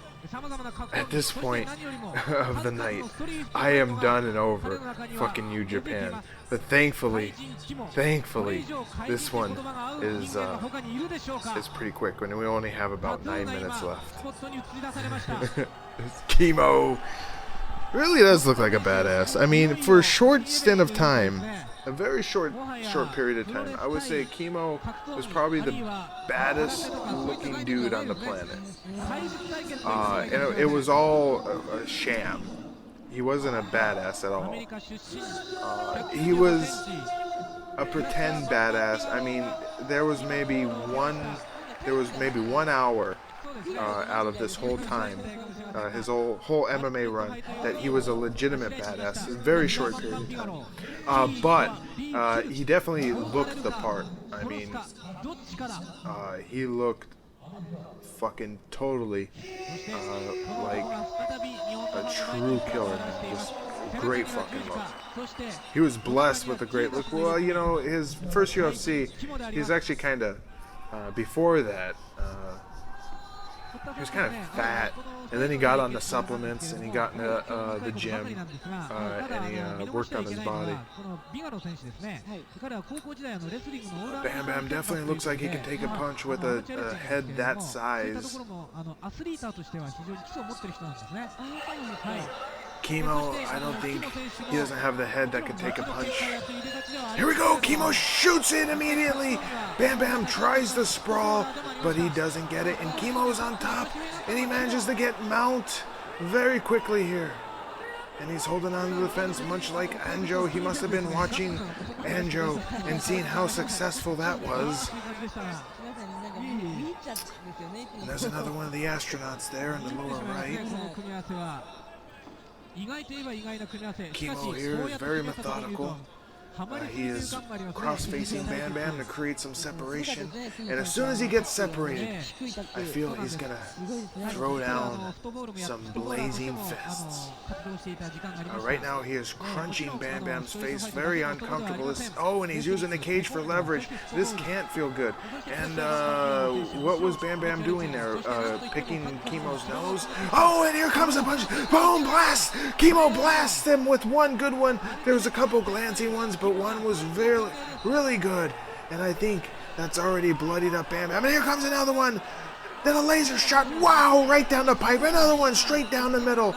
Wow, and he's using the cage perfectly here. And if only the ref would not allow this, Bam Bam might have a better shot.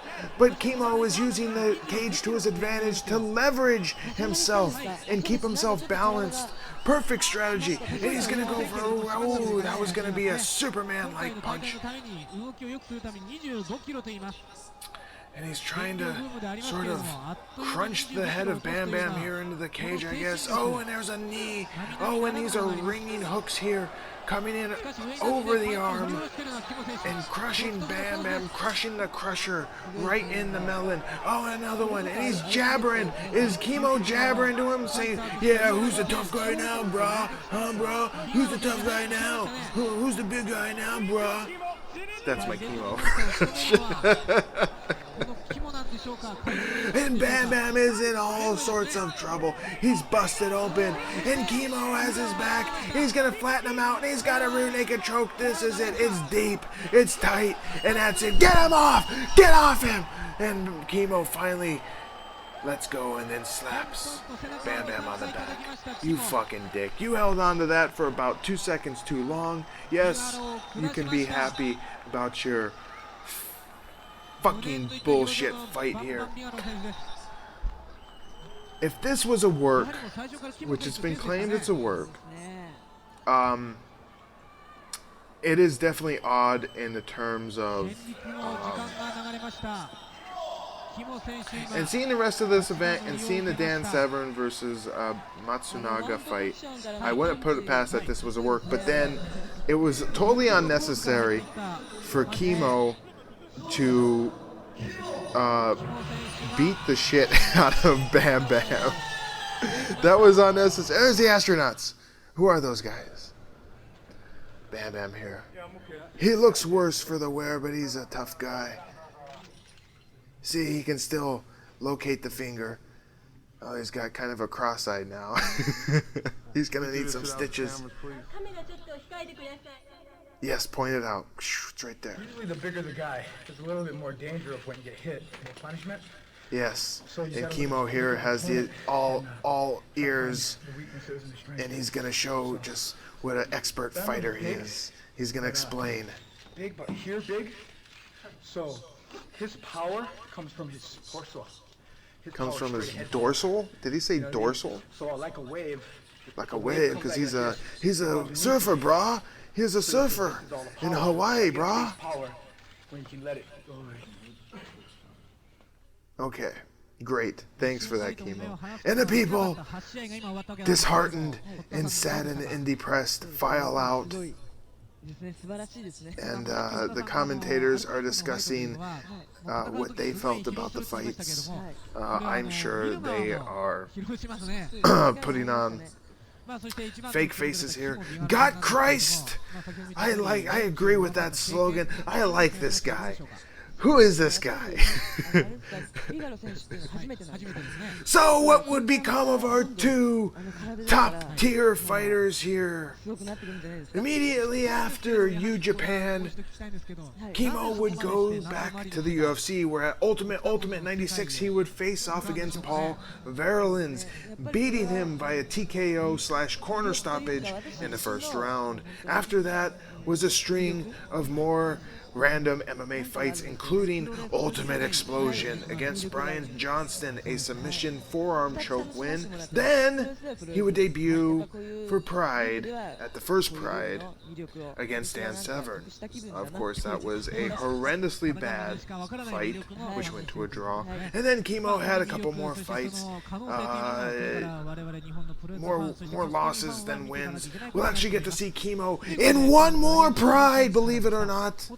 I didn't believe it, and then I double checked, and yes, Kimo will come back for one more Pride at Pride Bushido number 8, where he faces off against Ikohisa the Punk Minowa.